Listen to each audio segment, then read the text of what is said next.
আজি মই আপোনালোকৰ আগলৈ এটা ৰেচিপি লৈ আহিছোঁ।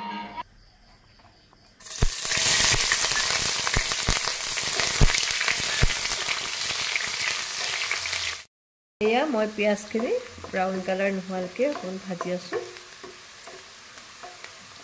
আজি ভাবিছোঁ মাংসটো অকণমান বেলেগ ধৰণে মানে কি কোকোনাট মিল্ক দি পেলাই বনাম বুলি ভাবিছোঁ। এয়া পিঁয়াজখিনি প্ৰায় ব্ৰাউন কালাৰ হৈছে।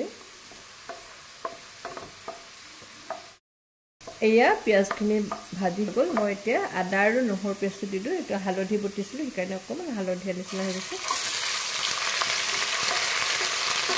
এইখিনি এতিয়া গৰমটো যোৱালৈকে অকণমান ভাজি ল'ব। এয়া হৈ গ'ল। এতিয়া মই ইয়াতে মাংসখিনি দি দিছোঁ।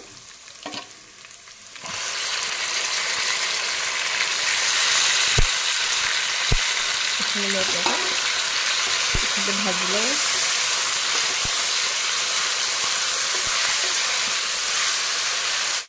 অকণমান নিমখ দিলোঁ। নিমখখিনি প্ৰথমতে এয়া অকণমান ৰেড চিলি পাউডাৰ দিছোঁ।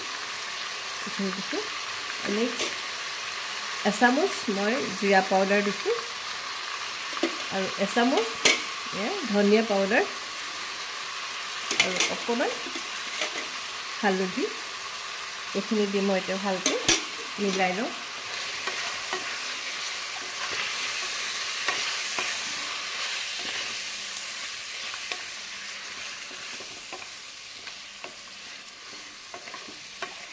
এতিয়া অকণ মই ঢাকি দিম।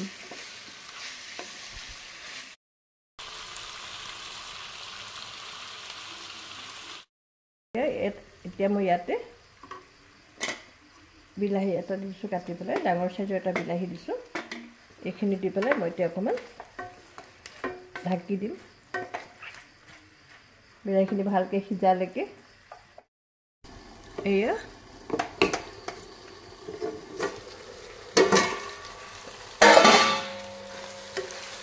প্ৰায় হৈ গৈছে।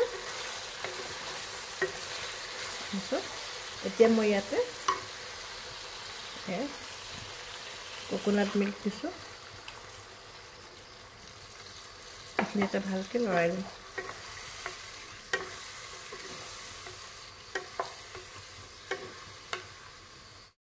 লগতে মই অকণমান কাপটো আওখালি পেলাই পানীও দি দিছোঁ আৰু পাছত নিদিওঁ আৰু। ইয়াতে ভালকৈ সিজক। এতিয়া অকণমান লৰাই পেলাই ঢাক মাৰি দিওঁ। এয়া লাষ্টত মই অকণমান গৰম মছলা দিছোঁ। সেইখিনি হৈ যাব আৰু অকণমান নৰসিংহ পাত কেইটামান দি দিম এতিয়া। এয়া লাষ্টত মই অকণমান নৰসিংহ পাত এনেকৈ কাটি দি দিছোঁ। তেলতো দিব পাৰি, মই কিন্তু তেলত দিয়া নাই আচলতে। এনেকৈ দিলে ভাল লাগে। এয়া আৰু অকণমান সিজিলেই প্ৰায় সিজিছে। অকণমান দি পাছত মই কাঢ়ি দিম। এয়া চাওক, মোৰ কোকোনাট মিল্কৰ সৈতে চিকেন বনাই হৈ গ'ল। এয়া গেছটো অফ কৰি দিলোঁ। এয়া এটা পাত্ৰত মই পৰিৱেশন কৰি আপোনালোকক দেখুৱাম। এয়া চাওক, মোৰ মাংস বনাই হৈ গ'ল। আশা কৰিছোঁ আপোনালোকে এনেকৈ বনাই খাই চাব আৰু ভালো পাব। আৰু যদি মোৰ ভিডিঅ'টো চাই ভাল পালে অনুগ্ৰহ কৰি এটা লাইক কৰিব আৰু নতুন লোকসকলে মোৰ চেনেলটো ছাবস্ক্ৰাইব কৰিব। তেতিয়াহ'লে বাই বাই, আকৌ এটা নতুন ভিডিঅ'